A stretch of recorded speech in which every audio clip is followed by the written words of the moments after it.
First off, we will start by bending two curves.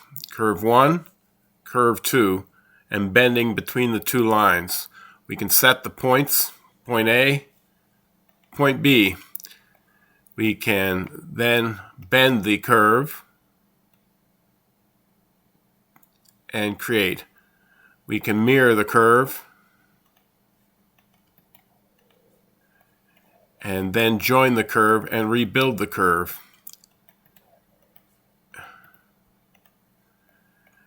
We will extrude the curve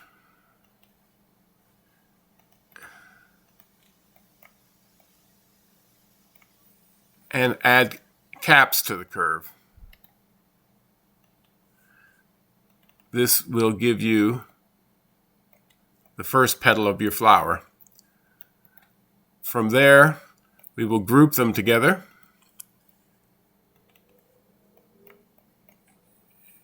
and then polar array them. If you go back to the original point, you can change the width of the flowers, right? Once we're done there, we can insert a sphere in the center of them, and we can scale the sphere to make it a more flat shape. We can puff it out a bit more.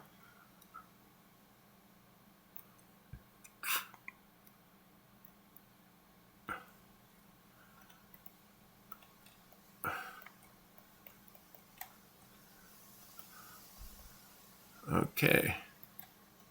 Now we'll group them all together.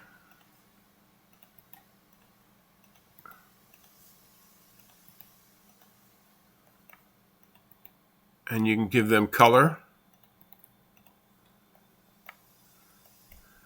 So here we have 6 petals. We can change it to 5.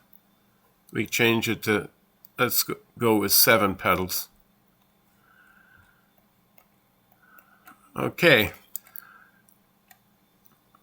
Now we're going to make a ring. We're going to take those 7 petals. We have them grouped together here. We're going to insert them in here into the rotate 360 move 3 times. And we're going to get them in position on a reference surface, which was created from the ring circle. The ring circle created a surface, which is the target surface. So as we change the ring size, the target surface will change according to the ring size.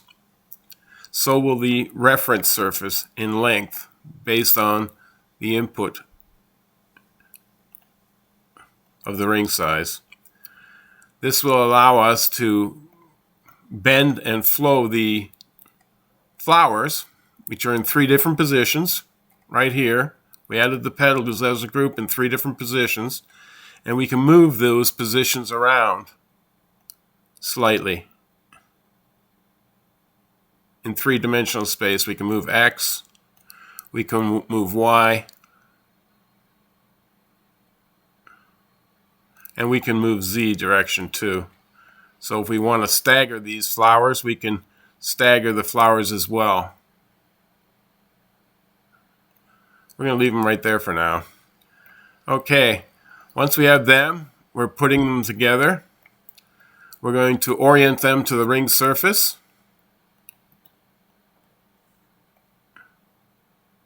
Through flow surface, we have a target surface, and we have a geometry that we're going to flow to the target surface from the reference surface down here below.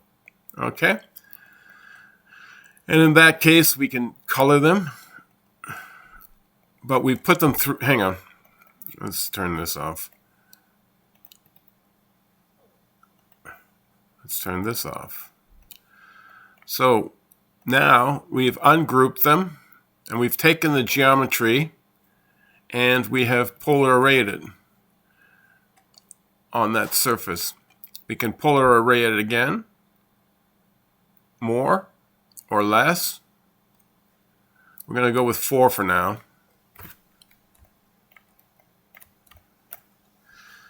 And we're going to close this off, and we're going to turn the metal on. Now we have the flowers in the right position. Now we're going to make a wetting band based on the size 8. Let's go to size 7. Okay.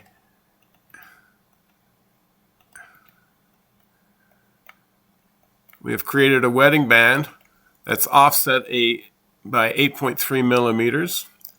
We can pick what shape the outer wetting bands are.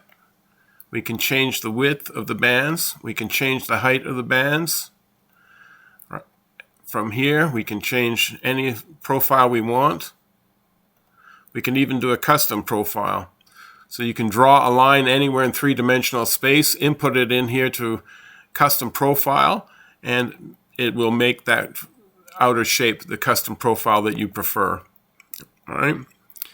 Let's go back to partly square. Let's go to half round. And there we go. We have our ring ready, done. Now you can go in and change by adding a scale component. You can go in and scale in the X direction. Any of the flowers. We've changed this one here. You can see it changing. We can go backwards, and we can increase the number of petals or decrease the number of petals. You can change the size of the center.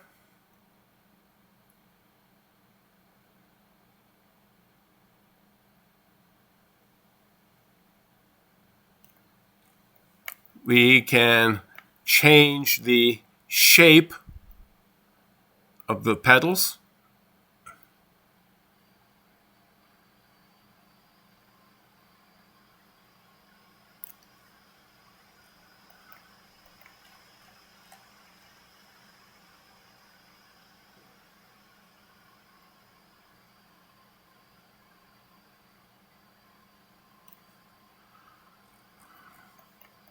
Increase the number of petals again.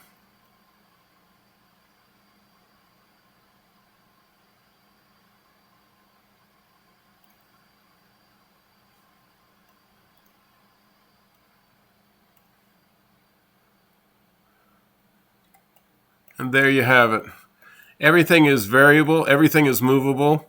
Then you can change the finger size to whatever you want. And you can adjust the flowers in any location you want.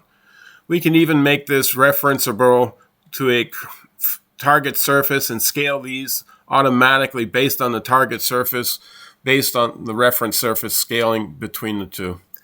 Thank you for your time.